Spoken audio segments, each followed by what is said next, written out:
तो राम राम रटते रहो, धरी राखो मन धीर, कब हुन काज सुधारशे, मारो कृपा सिंधु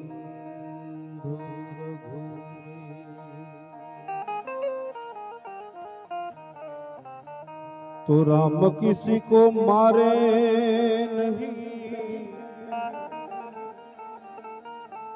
ऐसो पापी नहीं है मेरो राम। आप ही आप मर जात है, कर कर के कूड़े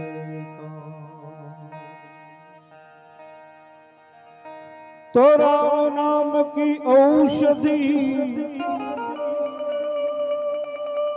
हरी नीत से कोई खाए, इन्हें अंग पीड़ाया वे नहीं, अने महारोग मटी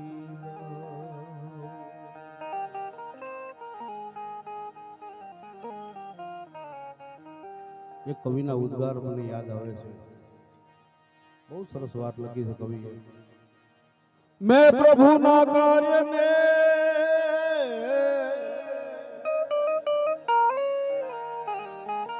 मैं प्रभु ना कार्य ने कदी पलटाता जोया નથી, અને આંસુડાને આંખમાં પાછા જાતા જોયા નથી। ઘણા નિહાળ્યા મેં ખરી જાતા ગગનના તારલાવો ને, મેં ઘણા રે નિહાળ્યા આ ખરી જાતા ગગનના તારલાવો ને, પણ ચાંદ સૂરજ ને કદી ખરીદાતા જોયા। એવા હવે ભાઈ એક વિનંતી કરી દો, મારે બોલવાનું છે। એ બેનો, ઓ બેનો, એ બે દીકરી બેસજે બેટા, કારણ કે આમાં તમે થોડીક સુરતા રાખશો તો હું કે કાંઈથી બે શબ્દની વાત કરી શકે, બાકી તમે એમ તમારી મસ્તીમાં રહો તો હું ગોટે ચડાઈ, એટલે કા મને સાંભળો અને કા થોડીક વાર આપણે વિરામ રાખીએ વાતનું, એવું હોય તો બે ભેગું નહીં થાય। એટલે હવે થોડીક વાર ભજનની એક મર્યાદા જળવાય। અત્યાર સુધી બધા પ્રેમથી ભજન સાંભળ્યા છે। આ પરિવારમાં આ લાડલી દીકરી, આ ઢબુડી, એની શ્રદ્ધાંજલિ 12મા દિવસે અમે અહીંયા પાર્વતીબેન ને વિપુલને અમે કરી હતી। પણ આ છોકરી એટલું તો કહું કે એટલી ભાગશાળી તો છે જ કે એની પાછળ જેટલા ભજન થયા ને બધા ચકાચક ભજન થયા છે, એ 100%ની વાત છે। પાડો તો પાડો, બધા તાળી પાડો ને, એકાદ બે જણા છૂટા હા એમ એક હારે પાડો, મને થોડું ફર્યું લાગે બસ। અને હવે બધા થોડીક વાર માટે, કારણ કે મારે વધારે સમય નથી લેવો, બોલ્યાથી બકવા તણી મને બહુ લાગે છે બીક, ઠાવકું નહીં પણ જો થોડું બોલાય તો હવે ઠીક, કારણ કે પ્રિય બોલવું સજનતા દાતારી સુર પંથ, એતા અભ્યાસ ન મિલે હો તો બિના કૃપા ભગવંત। પરમાત્માની કૃપા હોય તો કે ખારું બોલી શકાય, તો કે ખારું ગાય શકાય, તો કે ખારું સાંભળી શકાય। અત્યારે 90% માણસ સારું બોલતા નથી આવડતું। આ પાણીમાં ભડકા કરતા એવું બોલે, પાણીમાં ભડકો થાય નહીં વિપુલ, અમુક માણસ બોલે થાય હોતે, હા એવાય માણસ ભીડ્યા છે। એટલે આમાં ભજન રૂપી બધા પ્રેમી બેઠા છે, ત્યારે હું ત્યારે પણ આવ્યો હતો અને આજે પણ આવ્યો. વચ્ચે વાત થઈ હતી, 2-3 વાર નક્કી કર્યા ભજન, અને ક્યાંક ને ક્યાંક કારણોસર 2-28 તારીખ બંધ રહી. એટલે હું મનમાં વિચારતો હતો, મેં કીધું આવું 2 વાર કેમ બન્યું ગિરીશ? 2 વાર મેં કીધું આવું કેમ બન્યું? પછી મને વિચાર આવ્યો કે કદાચ એ ઢબુડીની જ ઈચ્છા એવી છે કે મારી વાય ચકાચક ભજન બધાય પ્રેમથી સાંભળે કે એવા સમયમાં થાય. એટલે આ બધું આ એનું જ નિર્માણ છે અને એના ભાવથી વાહ. ત્યારે આપણે બધાએ પ્રેમથી બેઠા છીએ. અહીંથી દીપકભાઈને સાંભળ્યા. મને થોડીક આજે દાંતની તકલીફ થઈ છે એટલે બોલવામાં થોડીક તકલીફ પડે છે, પણ છતાંય હું પણ મારી કાલે ગયેલી ભાષામાં જે મને સદગુરુ મહારાજ ઉજાડે એ 2 શબ્દરૂપી ફૂલ ચડાવવા માટે આવ્યો છું. બધાએ ભાવથી પોતપોતાની રીતે વાણી રજૂ કરે, પણ એ પહેલાં આ દીકરી માટે બેઠા છે ત્યારે બેનો સાંભળજો ખાસ, પરિવારની દીકરી, અને એમાંય મારી સામે હું આજ મને દિલથી કહેવાનું મન થાય મિત્રો, કાંઈ તમને સારું લગાડવાની વાત કેવી કાંઈ વાત છે નહીં. શરૂઆતમાં જ કીધું કે વાલ્મીકી સમાજે જે ભજનને હાચવું છે એવું કોઈએ નથી હાચવું, એ 100%ની વાત છે સાહેબ. હા. એટલે મારે એક નાનકડો એક પ્રસંગ કેવો છે કે એક વાલ્મીકી સમાજની એક દીકરી માટે થઈને આપણે બધા બેઠા છીએ, ત્યારે એ એક નાનકડો દીકરીનો વાત આવી જાય અને આજકાલની વાત નથી, તમારા સમાજની પણ વાત આવી જાય એવી એક નાનકડી વાત કરી અને એકાદ ભજનના 2-3 અંતરાય મારે ગાવા છે. ગાવું છે એનું કારણ એટલું છે કે હવે તમે જો ગાયકો હોય ને એ બોલે છે તો અમારો શું વાંક છે? અમે કઈ થોડું કરીએ કે ને એટલી તો દયા હોય ને અમારી ઉપર. હા, કારણ કે ગાયકો એટલું બધું ઘણું બોલતા હોય છે, બધા સારા જ કલાકારો બધા પ્રેમથી બોલતા હોય છે અને સારું બોલતા હોય છે બાપુ, એમાં કાંઈ ખોટું નથી. મહેશભાઈ બરોબર ને? મોડા પણ બરોબર છે એમ ને. એટલે આ પાછો આવ્યો સૂચના દેવા.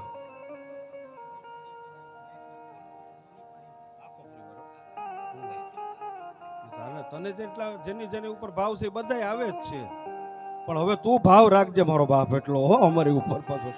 હા, કારણ કે આણે મને તમે વિચાર તો કરો, આ ગિરીશ વર્ષોથી હું પેલા તબલા વગાડતો, ઘણાયને ખબર છે. હું પેલા 15 વર્ષ તબલા વગાડ્યા વિપુલ, આ બધા કલાકારો, અને ત્યારે મારો કોઈ ફેવરિટ મંજીરા વાળો હોય તો એ ગિરીશ હતો પાછો. હા, હું એને જ બુક કરતો. બોલો, હા, એ 100%ની વાત. ત્યારનો સંબંધ છે, એટલે ઓછામાં ઓછું 35-40 વર્ષ તો પાકા, એમાં 2 મત નહીં. અને આ માણસને એટલો બધો મારી ઉપર ભાવ છે કે એના પરિવારમાં ગમે ત્યાં અહીંયા ભજન હોય તો ભલે, કદાચ કુવા કણભા એ બાજુ ક્યાંક ગામડામાં ગમે ત્યાં ભજન હોય તો એ પહેલો આગ્રહ મારો રાખે કે પંકજભાઈ તમે આવો ને થોડીક વાર બોલો, દક્ષિણા દેવી હોય તો દે, નકર નોય દઉં, એમ કરીને લઈ જાય મને. હા, દક્ષિણા આપી નથી હજી સુધી કોઈથી, પણ લઈ જાય છે ખરો એવી રીતે. પણ આ તો ભાઈબંધ છે એટલે કહેવાય એને. એટલે એક નાનકડી વાત કરી અને 1-2 ભજનના અંતરા અહીંથી સંભળાવીને પછી પાછા ફરીવાર પાર્વતીબેનને સાંભળીશું, દીપકભાઈને સાંભળીશું. આ બધા કલાકારો એવી દયા છે બધાની ઉપર કે આખી રાત બોલે, આખી રાત ગાય તોય એને આપણે સાંભળ્યા જ કરી એવો ભાવ જાગે એવા કલાકારો છે. એટલે બધાને આપણે પ્રેમથી સાંભળશું.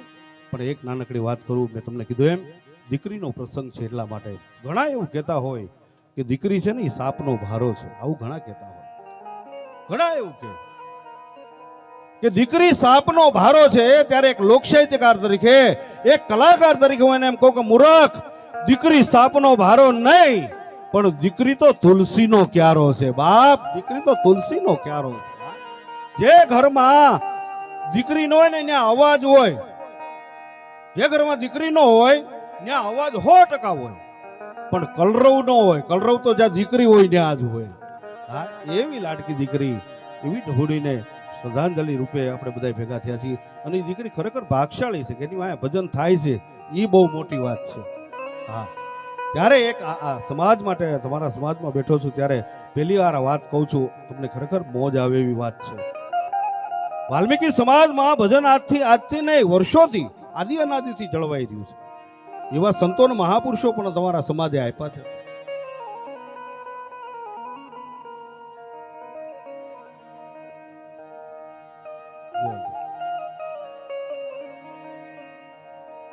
વાંધો ને એટલે એ બધું પતાવજો. મને ખબર હોય મારા વારા વખતે જ આ બધું આવશું, એ સાચવી લીધું થોડીક વાર. ભલે સીધો વાત ઉપર આવું હવે, કારણ કે ખોટો સમય ન બગાડે એવું. હા, ભગવાન રામ પરિબ્રહ્મ પરમાત્મા પાર્વતીબેન, ભગવાન રામને પ્રાગટ્ય જન્મ ધારણ કરવો હતો જ્યારે પૃથ્વી ઉપર, ત્યારે ભગવાન વિચારતા હશે કે હું કઈ ભૂમિ ઉપર જાઉં અને ત્યાં હું જન્મ ધારણ કરું. આ તો ઈશ્વર છે, પરિબ્રહ્મ પરમાત્મા છે, એ ધારે ત્યાં જન્મ લઈ શકે. પણ અયોધ્યાની ભૂમિ શું કામ ભગવાને પસંદ કરી? એનું કારણ છે મિત્રો, અયોધ્યાની ભૂમિ પસંદ કરવાનું કારણ એક જ, ભગવાન રામે પરિબ્રહ્મ પરમાત્મા પોતે એને વિચાર કર્યો કે હું ક્યાં જન્મ ધારણ કરું અને અયોધ્યા જ શું કામ. તો ઘટના એવી બને છે મિત્રો કે અયોધ્યા નદીમાં, અયોધ્યાની કાંઠે સરયુ નદી, અને સરયુ નદીમાં એમ કહેવાય કે બ્રહ્મ મુહૂર્તમાં એક બ્રાહ્મણ સ્નાન કરવા માટે થઈને જાય છે, નાહવા માટે જાય. અંધારામાં બ્રાહ્મણ બ્રહ્મ મુહૂર્તમાં જતો તો અંધારું હતું, ખબર નહોતી, એ હાલ્યો જતો તો સરયુ નદીના કાંઠે કીચડ બહુ હતું, ગારો બહુ હતો. એટલે એને એક પથ્થર જેવું લાગ્યું, એને એમ થયું કે આ પથ્થર છે. એ પથ્થર ઉપર પગ મૂકી અને બ્રાહ્મણ આમ સરયુ નદીમાં કૂદકો મારવા માટે જાય, પણ એ બ્રાહ્મણને ખબર નહોતી કે જાય એને પગ મૂક્યો ને ત્યાં એક ગાય ખૂતી ગઈ હતી અને ગાયનું મસ્તક ખાલી બહાર હતું, એની ઉપર પગ મુકાઈ ગયો. જેવો બ્રાહ્મણનો પગ મુકાનો વજન આવ્યો, એ ગાય પાછી એ વધારે એમ કહેવાય કે કીચડમાં ખૂતી ગઈ અને ગાયના હૃદયમાંથી શ્રાપ નીકળી ગયો મિત્રો. ત્યારે પશુઓ પણ શ્રાપ આપતા હતા. હા, એ શ્રાપ નીકળી ગયો કે મારા મુખની ઉપર જેણે પગ મૂક્યો ને એનું મુખ પશુનું થઈ જાય. આવો શ્રાપ ગાયે આપ્યો. જોજો મિત્રો, એ બ્રાહ્મણને તો કઈ ખબર નહોતી, તો નિર્દોષ ને નિખાલસ બ્રાહ્મણ હતો. મુખ મીડ્યું પશુનું થવા, બેઠો બેઠો એક બાજુ રોવા માંડ્યો. બીજા બ્રાહ્મણો આવ્યા, જોયું ત્યાંનું મુખ મીડ્યું પશુનું થવા, કે ભાઈ શું થયું? એ કે બધી વાત તમને પછી કરું, પેલા અહીં ગાય ખૂતી ગઈ છે એને બહાર કાઢો કીચડમાંથી. બધા બ્રાહ્મણોએ મહેનત કરી. ટૂંકમાં વાત કરું તો એ ગાયને ખેંચીને ગારામાંથી બહાર કાઢી, એને સરયુ જળથી સ્નાન કરાવી, શુદ્ધ કરી. પછી પાછા બ્રાહ્મણ પાસે જઈને કીધું, ભાઈ હું બન્યું? કે મને ખબર નથી, ના ધારામાં મારે ત્યાં ગાયના મુખ ઉપર પગ દબાઈ ગયો, ગાયે મને શ્રાપ દીધો છે, મારું મુખ છે ને એ અડધું શરીર મારું થઈ જાય. આવો શ્રાપ ગાયે. બ્રાહ્મણોએ જોઈને ગાયને પ્રાર્થના કરી,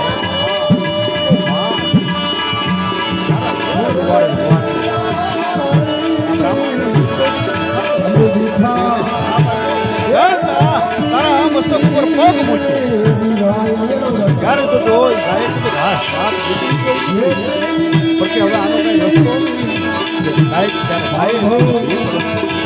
કે શું કે એવી કોઈ સ્ત્રી હોય કે જેણે જિંદગીમાં કોઈ દિવસ પરપુરુષનો વિચાર ન કર્યો હોય, પરપુરુષની સામું ન જોયું હોય, આવી કોઈ સ્ત્રી બ્રહ્મ મુહૂર્તમાં આ સરયુ નદીમાંથી એક જળનો ઘડો ભરી અને આ બ્રાહ્મણની ઉપર રેડે ને તો આ શ્રાપમાંથી મુક્ત થઈ જાય. બ્રાહ્મણો વિચારવા મળ્યા કે આવી સ્ત્રી ક્યાં હોઈ શકે. બધી નજરો દ્રષ્ટિ ઘુમાવી, કોઈ કે અહીંયા જાય, કોઈ કે અહીંયા જાય, કોઈ કે અહીંયા જાય. એમાં એક વડીલ ભૂદેવ હતા, એને કીધું, ભાઈ એક કામ કરો, ક્યાંય જવાની જરૂર નથી.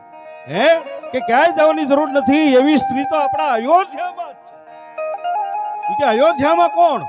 કે માં કૌશલ્યા, રામના માં કૌશલ્યા છે ને, એ એક એવી સ્ત્રી છે કે જેણે જિંદગીમાં કોઈ દિવસ પરપુરુષનો વિચાર ન કર્યો હોય, એને દશરથ રાજા સિવાય કોઈનો વિચાર ન કર્યો. આવી એક જ સ્ત્રી છે.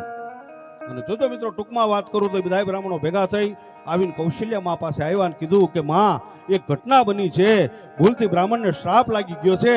હવે એક કામ કરો માં, તમે આવી અને દયા કરો, બ્રહ્મ મુહૂર્તમાં આવીને તમારે એક જળનો ઘડો લઈ અને બ્રાહ્મણને ઉપર રેડી અને એને શ્રાપમાંથી મુક્ત કરવાનો છે. કૌશલ્યાજી કીધું કે બ્રાહ્મણનું કાર્ય થતું હોય તો એમાં હું મોડું ન કરું, આવતીકાલે સવારે બ્રહ્મ મુહૂર્તમાં હું આવી જઈશ. ટૂંકમાં વાત કરું તો મિત્રો, સવાર પડે બ્રહ્મ મુહૂર્ત થાય, કૌશલ્યાજી તૈયાર થયા, ત્યાંની દાસી આવી કે માં અત્યારમાં, એટલે એને વાત કરી કે આવી રીતે એક ઘટના બની છે અને એમાં મારે એક પાણીનો ઘડો રેડવા માટે જવાનું છે. અને ત્યારે જોજો મિત્રો, એ રાજની દાસી એમ કીધું, બસ એક આટલી કમથી વાત સારું થઈ અને અયોધ્યાની રાણીને ન જવાનું હોય, એ કામ તો હું જઈને કરી આવું. હે કે એ તો કામ હું જઈને કરી આવું, કે તો જલ્દી જા.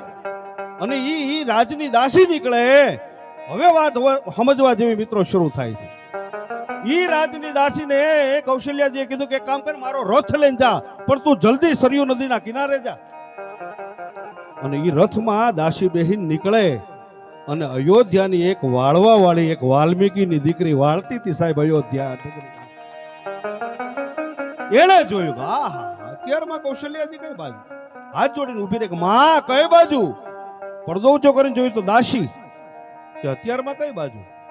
એટલે ઈ દાસી એ વાલ્મીકીની દીકરીને વાત કરી કે ભાઈ ઘટના આવી બની છે કે એક બ્રાહ્મણને શ્રાપ લાગ્યો છે અને કોઈ એવી સ્ત્રી કે જેને જિંદગીમાં પરપુરુષનો વિચાર ન કર્યો હોય, આવી સ્ત્રી પાણીનો ઘડો લઈ અને ઈ બ્રાહ્મણની ઉપર રેડે તો એ શ્રાપમાંથી મુક્ત થાય એટલા માટે થઈને જાઉં છું. અને ત્યારે જોજો મિત્રો, એ અયોધ્યાની એક વાલ્મીકીની દીકરી, એક વાળવા વાળી દીકરી એમ કે આટલા કામ માટે થઈ અને અયોધ્યાની દાસીને ન જવાનું હોય, ઈ કામ તો હું જઈને કરી આવું સાહેબ. અને એક વાલ્મીકીની દીકરી આવે, ટૂંકમાં વાત કરું, અને પાણીનો ઘડો લઈ અને બ્રાહ્મણની ઉપર રેડે, બ્રાહ્મણ શ્રાપમાંથી મુક્ત થાય. આવી ધરતી હોય ને ન્યા ભગવાન રામ જન્મે, ન્યા ભગવાન કૃષ્ણનો વાસ થાય સાહેબ. હા, એટલા માટે આમ તો મારો વિષય છે એ બોલવાનો જ છે, પણ દીપકભાઈ મને એક આજના પ્રસંગને અનુરૂપ મૂળદાસ બાપુના એક ભજનના બે અંતરા યાદ આવે છે. સુરત રામ મઢી મૂળદાસ બાપુ રામદેવ પીર મહારાજની બહુ સારી કથા કરે છે અને ઈ આ એક ભજન પોતે જ લખેલું છે. એના શબ્દો દીપકભાઈ બહુ મજાના છે, બહુ સારી વાત લખી છે. આ બહેનોને મોકો મળ્યો નથી થતો, દુનિયાભરની વાતો પણ એટલી બધી. બેહો બેહો, વાહ હે, ઈ ભેગા જ રે. આ બધા મકોડા જ એકલા રખડતા હોય, કીડીઓ તો ભેગી જ હોય. એમાં કઈ ઘટે જ નહીં તમારે. જો વાહ, બસ બધા બેસી જાવ બહેનો. તોય ઘણા બહેનો શાંતિથી બેઠા છે ને કે આટલા બહેનોને શાંત રાખો એટલે હું માનો દીપકભાઈ, અઘરું કામ છે બહુ ભાઈ. હા, આ એક જાહેરાત પણ છે. શ્રી હર્ષિદી સેવા સંસ્થાન ટ્રસ્ટ દ્વારા આયોજિત હર્ષદી માતાજીનો 25મો પાટ ઉત્સવ ક્યાં ગામમાં છે ભાઈ? મને બેતાળા છે, બાકીનું બધું ઝીણું છે. હે, કુંજાળ ગામની અંદર, દસકોઈ તાલુકો, જિલ્લો અમદાવાદ, કુંજાળ ગામની અંદર આ તારીખ 25 પાટોત્સવનું આયોજન છે હર્ષદી માતાજીનો. તો બધાય ભાવિક ભક્તોને આમંત્રણ છે અહીંથી, એવું અહીંથી કહેવામાં આવ્યું છે. એકવાર તાળીઓથી એમને પણ વધાવી લ્યો સાહેબ. બાકી શબ્દ સંભાળ કર, મેં શરૂઆતમાં કીધું વાત છે ને, ન સમજાય તો ઘણા પ્રસંગો બને. આજે બધા કલાકારો બેઠા એટલે મને ખાસ કહેવાનું મન થાય, જો વાત ન સમજાય, સુર, શબ્દ અને વાત, આ ત્રણ વસ્તુ સમજવી બહુ જરૂરી છે. એક નાનકડી વચ્ચે વાત યાદ આવી ગઈ, કહી દઉં.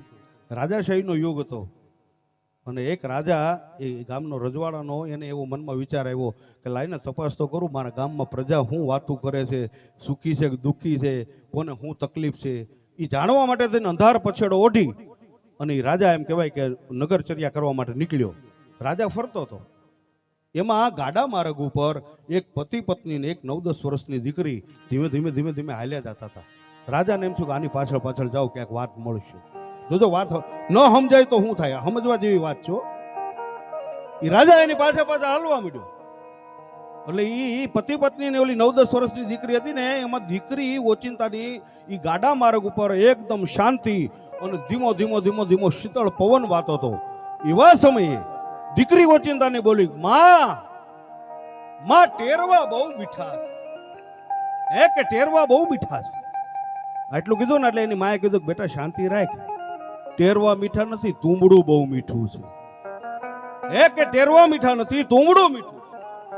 ત્યાં દીકરીના બાપે કીધું કે તમે બે શાંતિ રાખો, ટેરવાય મીઠા નથી, તુંબડું મીઠું નથી, પણ કડવું મીઠું છે. આ શબ્દો રાજાના કાને અથડાણા. વિચારમાં પડી ગયો કે આ કઈ ભાષામાં વાત કરે. રાતે તો કઈ બોલ્યો નહીં, એને જવા દીધા. પણ ટૂંકમાં વાત કરું, બીજા દિનની હવાર પડી, માણસોને કીધું કે જાઓ તો તપાસ કરો. તો ઓલા રાત્રે 3 જણા નીકળ્યા હતા, કોણ હતા? એ 3 જણાને રાજ દરબારમાં હાજર કર્યા કે ભાઈ રાતે તમે નીકળ્યા હતા? કે હા. કે તમે ક્યાંક વાત કરતા હતા, એ મને સમજાણી નહીં. રાજા કે ટેરવા મીઠા છે, તુંબડું મીઠું છે, કડવું મીઠું છે, એ શું હતું? એ આટલું કીધું ને ત્યાં ઓલી નાનકડી દીકરી ફરીવાર પાછી ઉતાવળી થઈ ગઈ. ઉતાવળી થઈને તરત એને કહે માં માં આ તો ઓયલું લાગે છે. એટલે એની માં કે શાંતિ રાખ, ઓયલું હોય તો ઓયલું હોય, હે કે ઓયલું હોય તો ઓયલું હોય. તો એનો બાપ કે બે સાના મને રહ્યો આ ઓયલા વગરનું ઓયલું છે. રાજા કે હજી આ એક પચ્યું નથી ત્યાં બીજું કે આવ્યું. એટલે કે ચોખવટ કરો, આ કઈ ભાષામાં તમે વાત કરો છો? એ કે બાપુ રાતની ચોખવટ કરી દે, અત્યારની કઈ કરવા જેવી નથી. અરે કે નકર તમે અમને સજા કરો. કે તમારી બધી સજા માફ, તમે કઈ ભાષામાં વાત કરો એ તો કયો.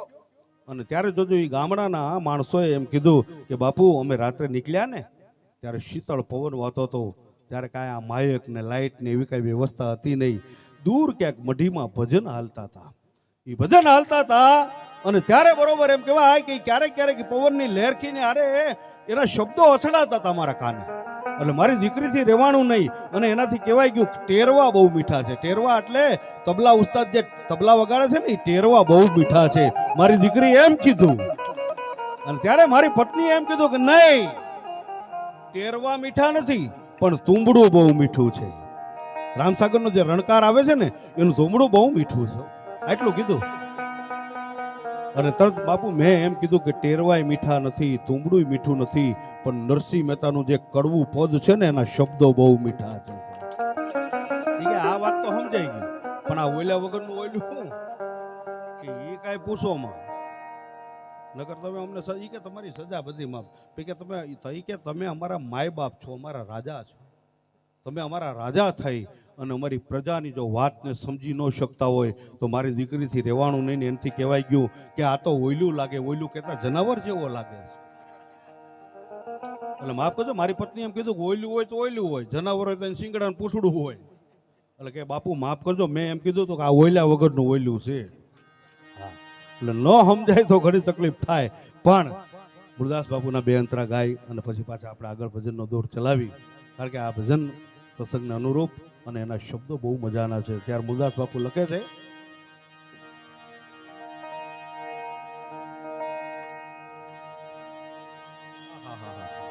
હું પણ ફરમાઈશ કરી શકે.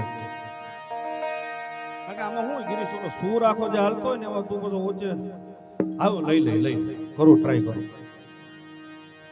બધા ભાવથી આપણે આ એક બે ત્રણ અંતરા ગાવા છો. ભજન તો બહુ લાંબુ છે પણ હું બહુ દયા ભાવના રાખું છું. બહુ એટલું બધું તૂટી નથી પડતો હું.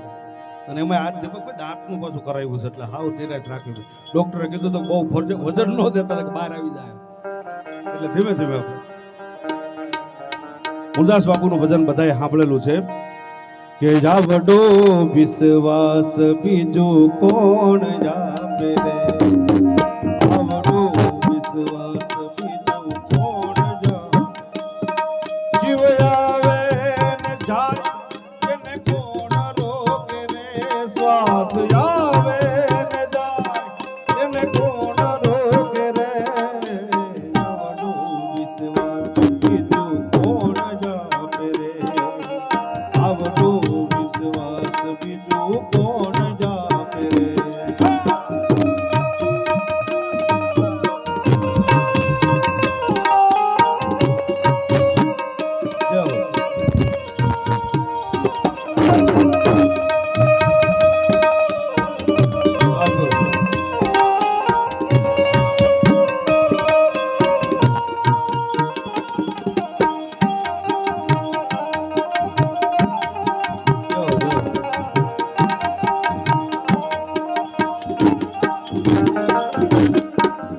માયાની મૂડી તારી મૂલ્યવાન છે. શબ્દો છે માયાની મૂડી તારી મૂલ્યવાન છે.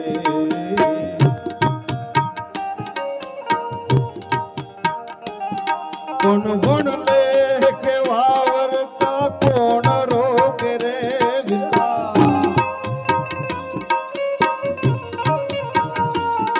એવી વણ લે કે વાવરતા કોણ રોકે રે, આવડો વિશ્વાસ બીજું કોણ જાપે રે.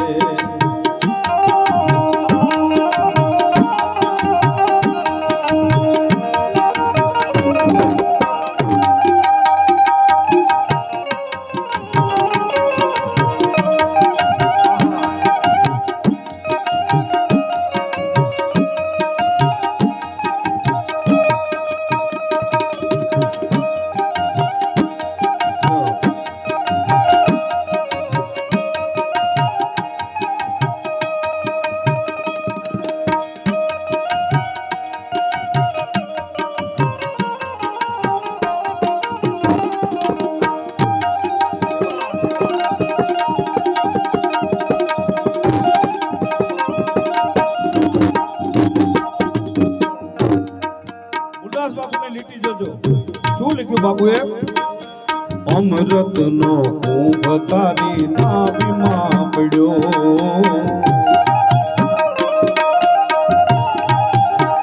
હવે રાજ અમૃતનો કુંભ તારી નાભીમાં પડ્યો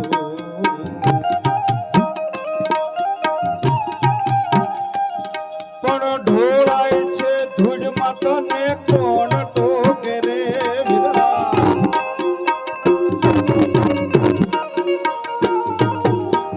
પરાની વાણી તારા પંડમાંથી બોલે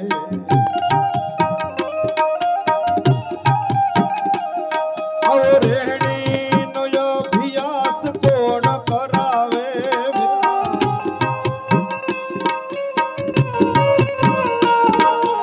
આવડો વિશ્વાસ બીજું કોણ જાપે રે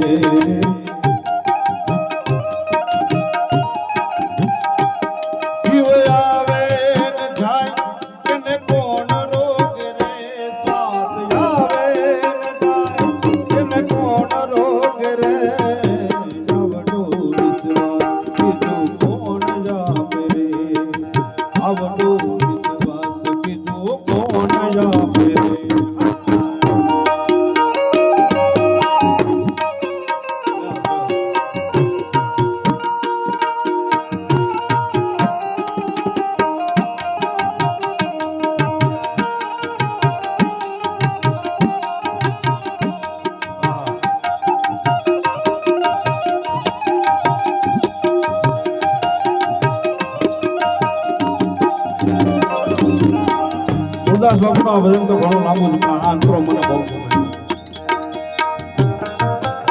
ગુરુદાસ બાપુએ લખ્યું છે રોટીમાં રામને નામમાં ઉપાસના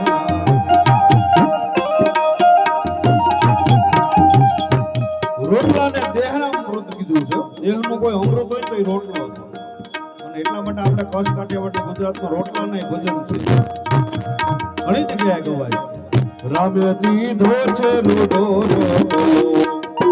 મારા રામ દીધો છે રૂડો રોટલો કોકને ખવડાવીને ખાવ કોકને દઈને રાજી થાવ રામ દીધો છે રૂડો રોટલો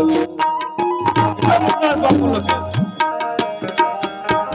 રોટી મારા મને ઉપાસના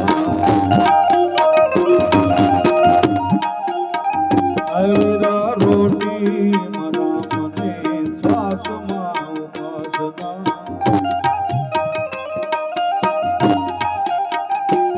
આવા સુરતાના દોર પર કોણ ચડાવે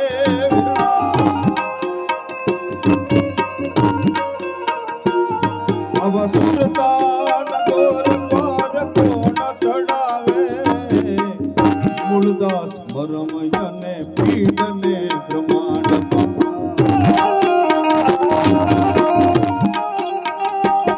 આવો ફેરો સફળ સતગુરુ કરાવે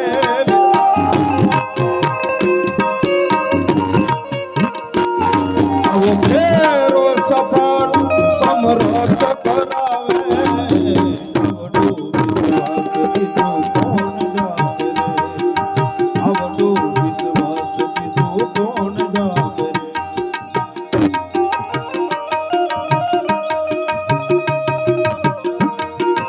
અને આ તો અહીંથી ભાઈ દિનેશભાઈ ફરમાઈશ કરી લઈ લો બે હાથમાં લઈ લો પણ તે પહેલા મૃત્યુનો દાતાર છે ને ભગવાન ભોળોનાથ છે દેવાધિદેવ આપણે બધા ભેગા થઈ અને આ નાનકડી દીકરી આ ઢગુડીને જે ભાવથી અહીંયા ભજનમાં બેઠા છે પરિવારના હગા વાલા સંબંધી મિત્રો ભાઈને વિનંતી કાલો કે કાલ મહાકાલ ભગવાન શિવને કાળો ને કાલ કીધા એ ભગવાનને ભોળાનાથને પ્રાર્થના કરી બે મિનિટ તાલીનો તાલ આપો મને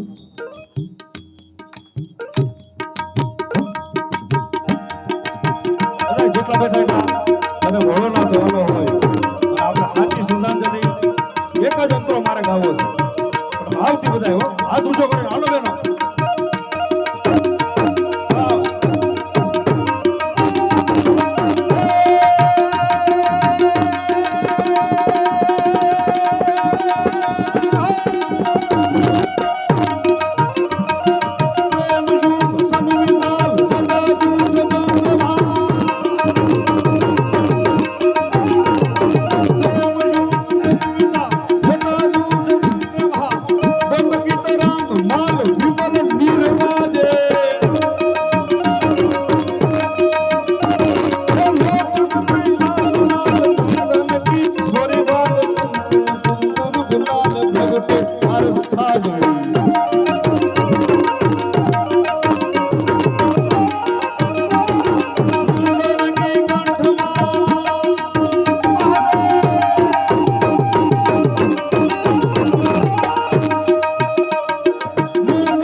કમાવા હારું થઈને આવું બધું કરતા એવું નથી હો.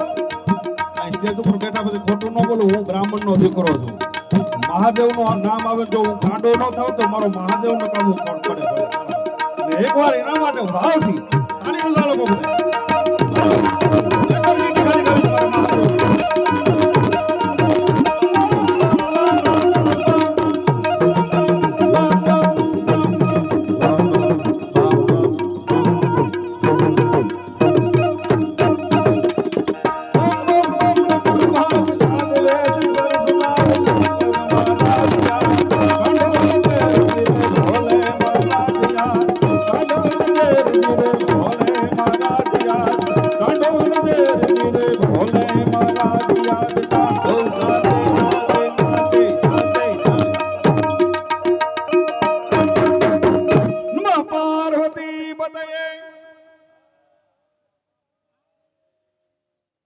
મને પરસો વળી ગયો ને હવે આમ નો આલે ભાવથી બધા નમઃ પાર્વતી પતયે હર હર હર મહાદેવ. એમ આમાં ઘણાને બહુ બુદ્ધિશાળી હોય ને એમ થાય કે આ ઠેક આવડા જમાવી દેવા હારું મને કોઈ ઝેરી જનાવર કવડ્યું નથી હો અને કવડતું નથી એ ખબર છે. પણ એક ફરમાઈશ એક જ અંતરો ખાલી ગિરીશભાઈ, પછી આપણે દીપકભાઈને અને પાર્વતીબેનને આપણે સાંભળવાના છે. એટલા માટે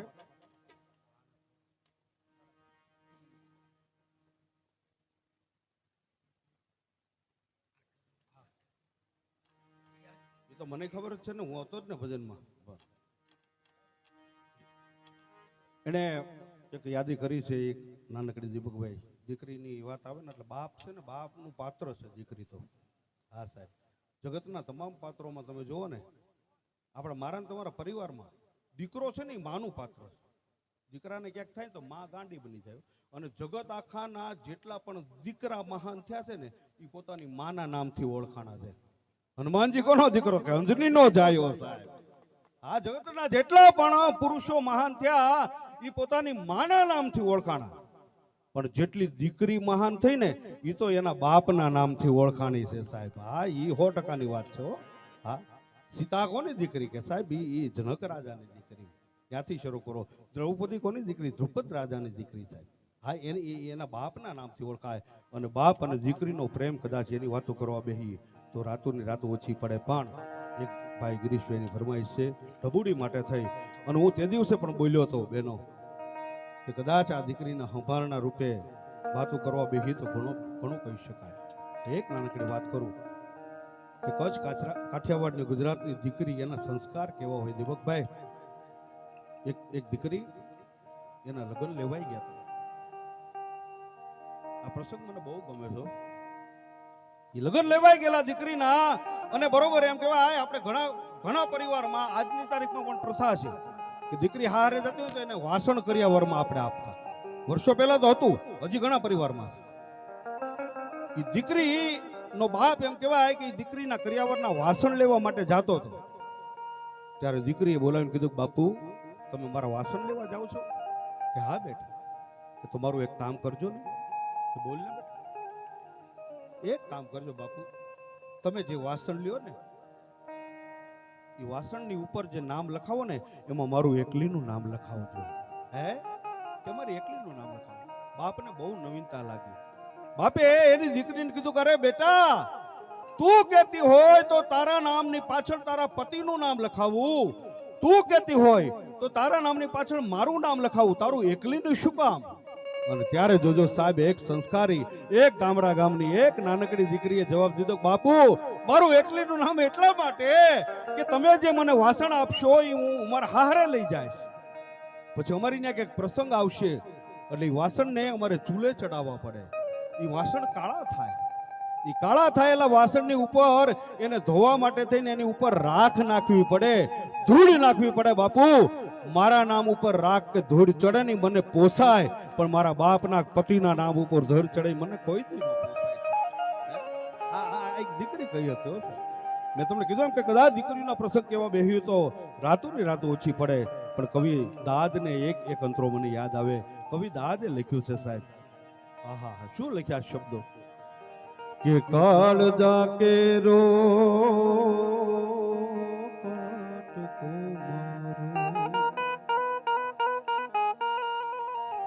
અજગાંઠથી છૂટી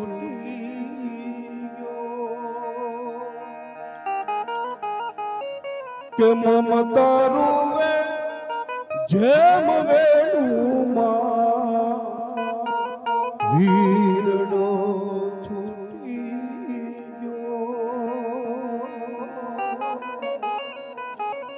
કાળજા કેરું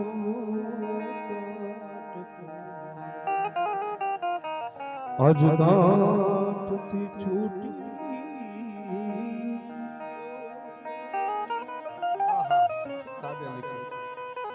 કે આંબલ પીપળ ડાળ બોલાવે બેની એકવાર સામું જો બેની માં આંબલી પીપળ ડાળ બોલાવે બેની એકવાર સામું અને ધૂપ દેતી તે ધરામાં તું તો ધૂપ દેતી જે ધરામાં ઈયાડો અનહર લૂંટાઈ ગયો મારો લાડ ખજાનો અને દાદ હું તો